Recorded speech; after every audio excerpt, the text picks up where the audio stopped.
Students, self induction एक छोटा सा टॉपिक है इलेक्ट्रोमैग्नेटिक इंडक्शन का। इसको मैं एक्सप्लेन करता हूं और छोटा सा, बहुत ही छोटा सा एक डेरिवेशन है, मैथमेटिकल है, उसको भी हम करेंगे। लेकिन सबसे पहले हम जाने कि सेल्फ इंडक्शन है क्या, कैसे प्रोड्यूस होता है। अब इसको हम जानने की कोशिश करते हैं। सेल्फ इंडक्शन के लिए ये कॉइल है,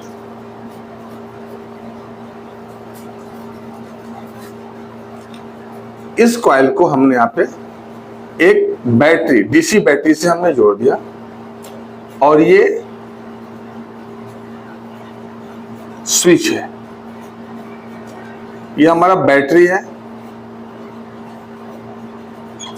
और ये इंडक्टर है। इंडक्टर जिसका इंडक्टेंस L है। हम आगे बताएंगे आपको कि इंडक्टेंस क्या होता है। अब जरा देखिए, ये रेजिस्टेंस नहीं है, हम ये मान के चल रहे हैं कि सर्किट का रेजिस्टेंस नेग्लिजिबली स्मॉल है और ये प्योर एक तरह से इंडक्टर है। जो कॉइल बना देते हैं तो इंडक्टर बन जाता है। अब हम बैटरी को हम कनेक्ट करते हैं, मींस हम स्विच ऑन करते हैं। Close the switch, close the switch.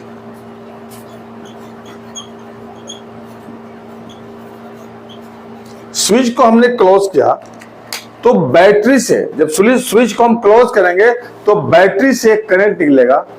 उसका हमने नाम रखा बैटरी करंट। और क्यों नाम रखा बैटरी करंट? अभी तक तो हमने कभी बैटरी करंट नहीं बताया आपको कि हर करंट तो बैटरी से निकलता है, लेकिन हमें एक और करंट यहां देखने को मिलेगा उसके अपोजिशन में। इसलिए जो करंट बैटरी से निकल रहा है उसका नाम रखा हमने बैटरी करंट। तो this is the battery current.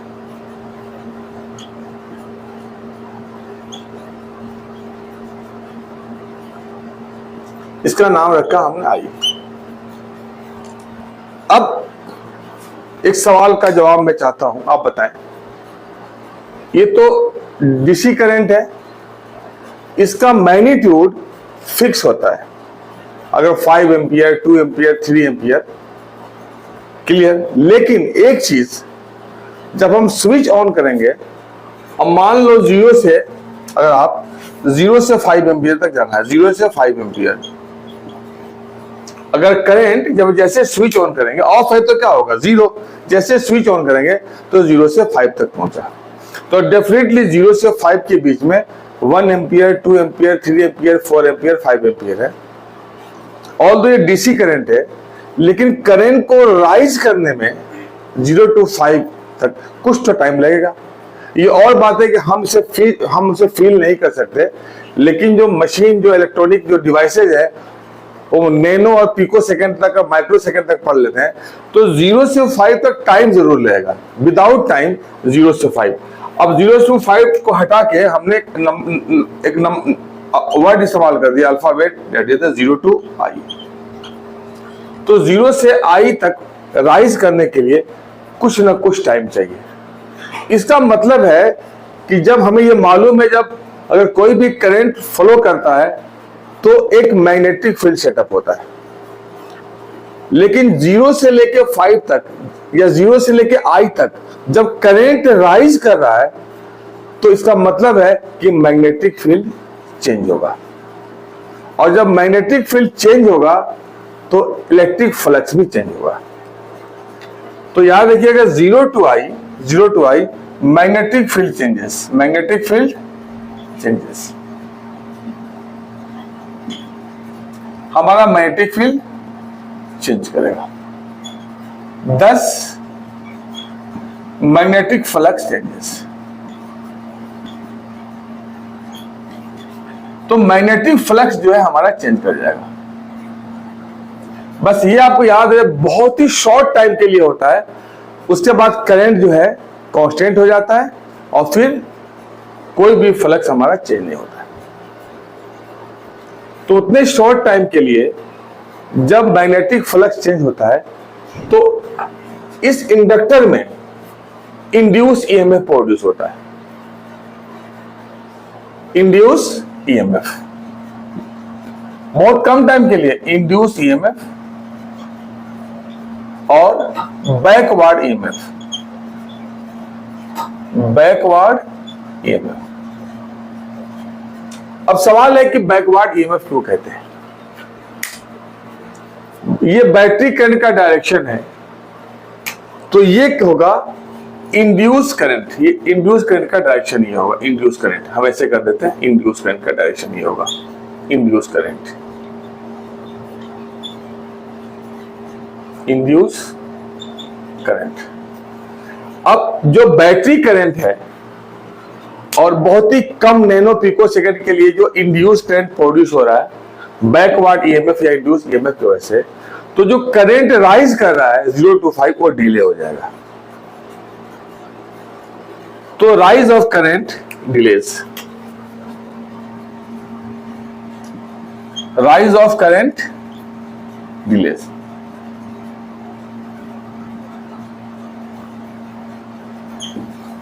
मैं आपको अपने स्टूडेंट लाइफ का, जब मैं छोटा था, एक स्टोरी बता रहा हूं जो हमेशा नहीं कभी कभी होता था। बुक लेके और सड़क पे होते थे, कुछ दूर स्कूल था, तो कभी कभी गांव से एक ट्रैक्टर निकलता था ट्रॉली के साथ। बहुत ही क्यूरियस थे कि हम चढ़ जाए तो हम जल्दी पहुंच जाएंगे, तो अच्छा भी लगता था, एडवेंचरस भी था। अगर उस ट्रक में, उस ट्रॉली में 3-4 बच्चे पहले से बैठे रहते थे, और बच्चों का नेचर क्या होता है मालूम ही होता है। अब जब हम चढ़ते थे कि घुस जाए ट्रॉली के अंदर, तो दबाते थे, नहीं चलो हटो, नहीं चढ़ना है, नहीं चढ़ना है, नहीं चढ़ना है। तो हम जबरदस्ती चढ़ जाते थे। तो मैं करंट हूं और जो बच्चे मुझे अपोज कर रहे हैं वो इंड्यूस करंट है। अगर वो नहीं होते तो ट्रैक्टर पर हम चढ़ते तो जरूर, लेकिन जल्दी चढ़ जाते, लेकिन उनके वजह से हम ट्रैक्टर पर हम जल्दी नहीं चढ़ पाते हैं। हालांकि चढ़ गए, लेकिन उसी तरह से इंड्यूस जो हमारा बैटरी करंट है, जो 0 to 5 तक या 0 to I एम्पियर तक के लिए जब वो राइज करता है, तो हमारा यहाँ पर मैग्नेटिक फील्ड, मैग्नेटिक फ्लक्स सब चेंज करते हैं, बैकवर्ड ईएमएफ प्रोड्यूस होता है, और वो बैकवर्ड ईएमएफ बैटरी करंट को अपोज करता है। लेकिन स्टूडेंट्स, एक चीज आपको समझना है कि जब करंट I पहुंच जाता है, कांस्टेंट हो जाता है, तो हमारा मैग्नेटिक फील्ड और मैग्नेटिक फ्लक्स सब कांस्टेंट हो जाता है, इसलिए कोई भी बैकवर्ड ईएमएफ नहीं होता है और करंट हमारा फिर कांस्टेंट हो जाता है। तो बस ये है कि जैसे मैं ट्रैक्टर पे चढ़ रहा था, 2-1 सेकंड के लिए उन्होंने मुझे रोका, जब मैं चढ़ गया तो कहानी खत्म। उसी तरह से जब करंट राइज कर रहा है, उस वक्त तो बैकवर्ड ईएमएफ की वजह से जो इंड्यूस करंट प्रोड्यूस हुआ उसको रोकता है, लेकिन जब करंट जब फुल्ली कांस्टेंट हो जाता है, डीसी तो है, ये डीसी बाद में मैग्नीट्यूड उसका कांस्टेंट होता है, उसके बाद हमारा जो है ये सेल्फ इंडक्शन खत्म हो जाता है। Hope it is clear to you. Now second point. अब सेकंड पॉइंट क्या है, अब जरा देखिए, इसको रिवर्स करते हैं।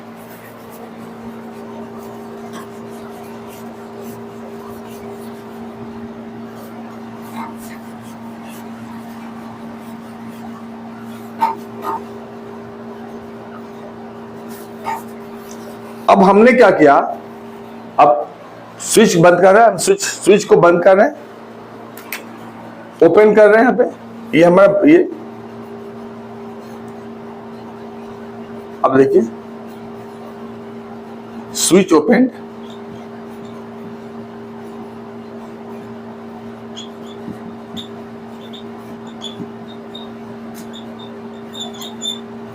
एक चीज ध्यान रखिएगा, जो घर में हम यूज करते हैं कि स्विच क्लोज कर दिया, स्विच ओपन कर दिया, वहां मीनिंग कुछ और है। यहाँ स्विच ओपन का मतलब कि सर्किट जो है अब खुल गया, मतलब यहाँ पे कनेक्शन खत्म हो गया। देखिए अब कनेक्शन को हम खत्म कर रहे हैं, यहाँ से ऐसे एरो दिखा दिया हमने, स्विच ओपन। एक minute,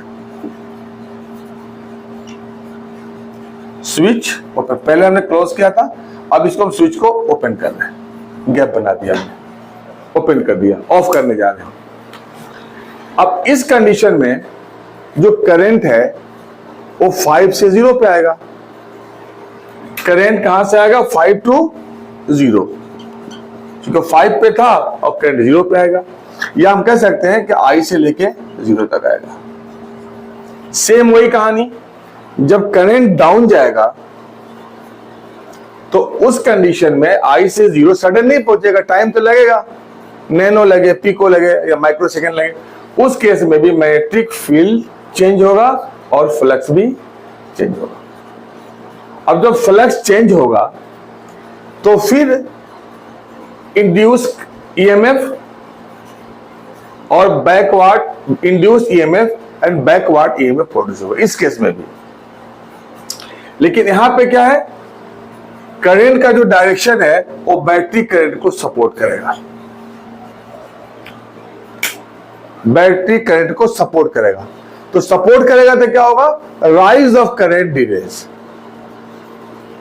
sorry right of fall of current delays. तो जो करंट को जो फॉल करना है उसमें डिले हो जाता है। तो फॉल ऑफ करंट डिलेज।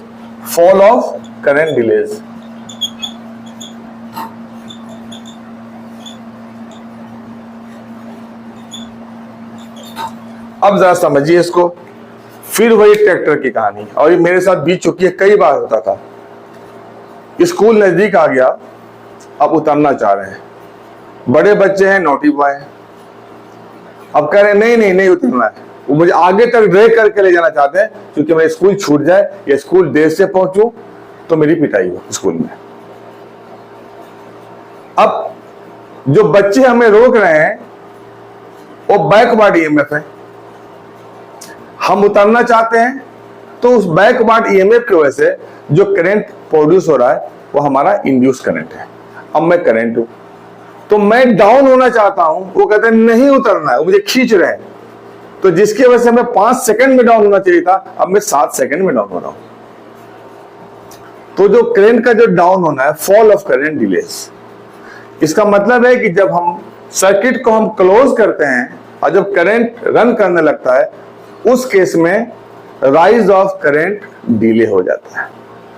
और जब हम स्विच को ओपन कर देते हैं, करंट ऑफ हो जाता है, उस कंडीशन में ऑफ होने लगता है, I से लेके 0 तक पहुंचने लगता है, तो फॉल ऑफ करंट जो है डिले हो जाता है।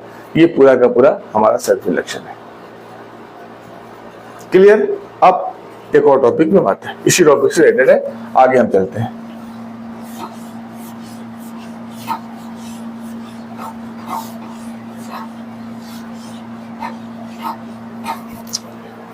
अब जो चेंज इन फ्लक्स है फाई, ये डायरेक्टली प्रोपोर्शनल होता है करंट। जितना ज्यादा ये आई स्ट्रॉन्ग करंट होगा उतने ज्यादा फ्लक्स होगा, और phi equal to L I. अब एल को हम क्या कहेंगे,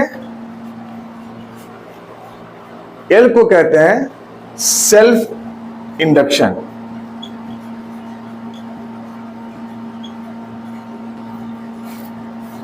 इसको कोफिशिएंट ऑफ सेल्फ इंडक्शन।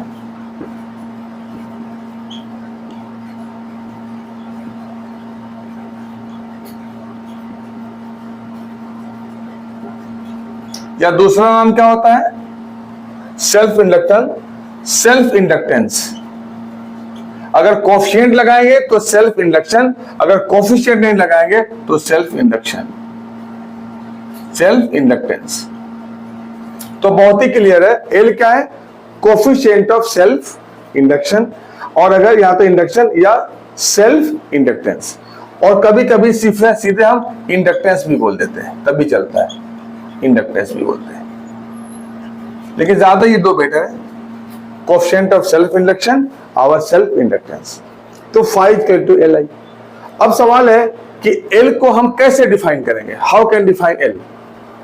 तो किसी भी इस तरह के रेजिस्टेंस, इंडक्टेंस, कैपेसिटेंस को एक डिफाइन करने का तरीका होता है।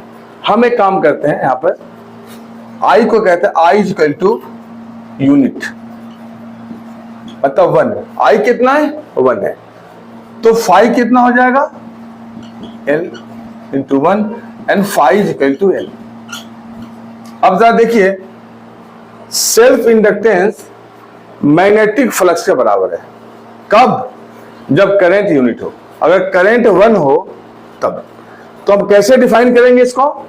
सिंपल है, देखिए फाई एल के बराबर हो गया ना जब हमने करंट को 1 रखा। तो हम ये कहेंगे कि that is self inductance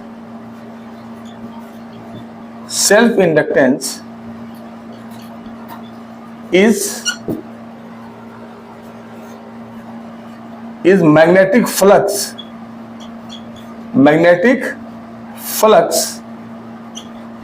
when current is unit का मतलब 1 है यहाँ पे, current is unit। ठीक है।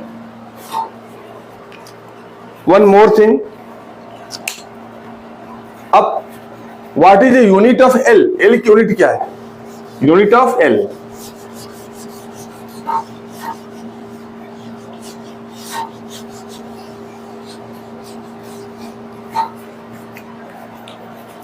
ऐसा unit of L, unit of L। फिर फॉर्मूला पे आइए, फॉर्मूला से टाइप करेंगे phi equal to L I. Phi 1 unit, L and I 1 unit. ठीक है। अब यहां पे क्या, phi is equal to 1 unit and L is equal to 1 unit. तो the L is equal to 1 henry. अगर फाई 1 ले लें, ठीक है ना, L 1 ले लें, तो हमारा L कितना हो जाएगा? 1 हेनरी। इसमें यूनिट डालना पड़ेगा। अगर फाई फ्लक्स है, ठीक है, तो आपको फाई क्या होता है?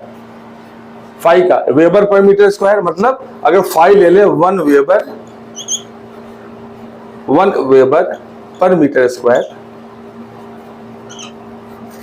एक मिनट,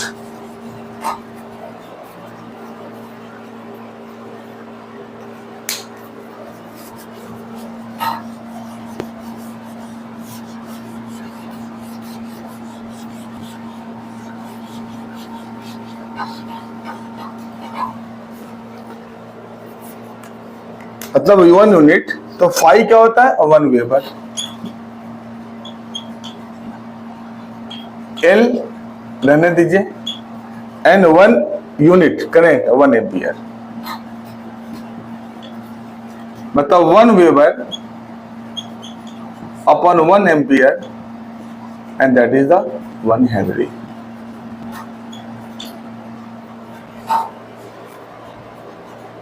वन मोर थिंग,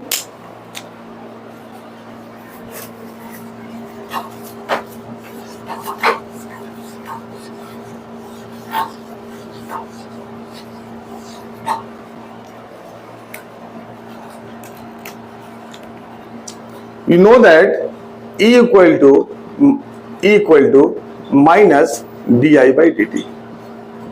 ये फॉर्मूला हमको मालूम है, d phi by D T, D phi upon D T. Phi कितना था हमारा? एल आई, तो E कितना हो जाएगा? माइनस डी, और फाई कितना हो गया? L I and D T. You know that D T, L क्या है? कांस्टेंट है, तो E equal to minus L D I by dt। Another relation for L, another relation is equal to minus L di upon dt। इससे भी हम define कर सकते हैं L को, इंडक्टेंस को। इसमें क्या है कि E equal to 1 volt, 1 unit and minus L 1 unit, A B 1 unit. ठीक है, इसको ई को रहने दीजिए, तो L equal to E. Minus sign सिर्फ ये बताता है कि दैट अपोज होता है, जो फ्लक्स जो होता है अपने कॉज को अपोज करता है। माइनस साइन इसलिए हम नहीं ले, तो एल ई के बराबर कब है? When current 1 unit and time 1 unit. तो हम ये कह सकते हैं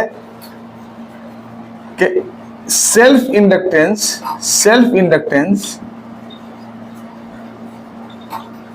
नेक्स्ट इज इक्वल टू, किसके बराबर है? Is equal to, self inductance is equal to EMF. If rate of change of current is unit, if rate of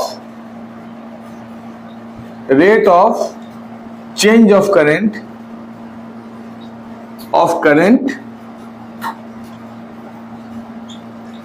is unit.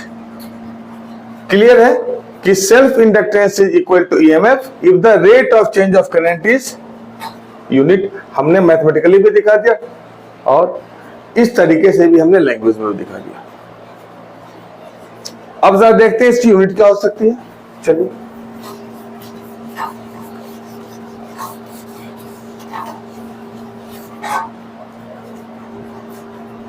L equal to 5 upon I।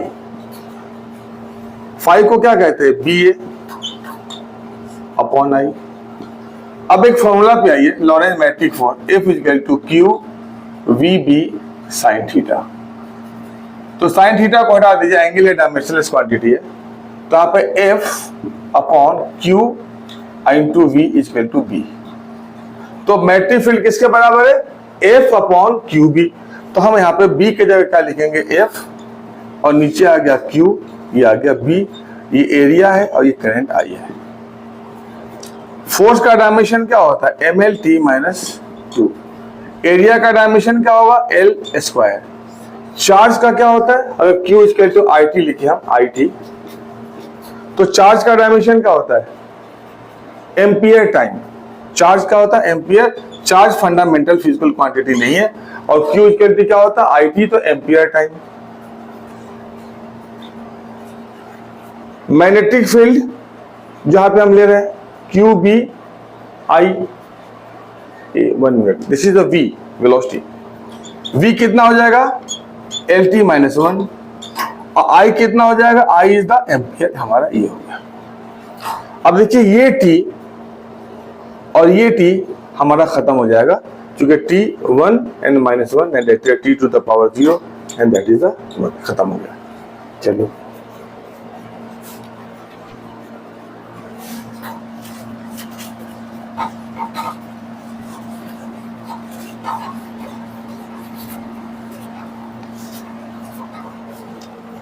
अब यहां पे क्या है? MLL, ML3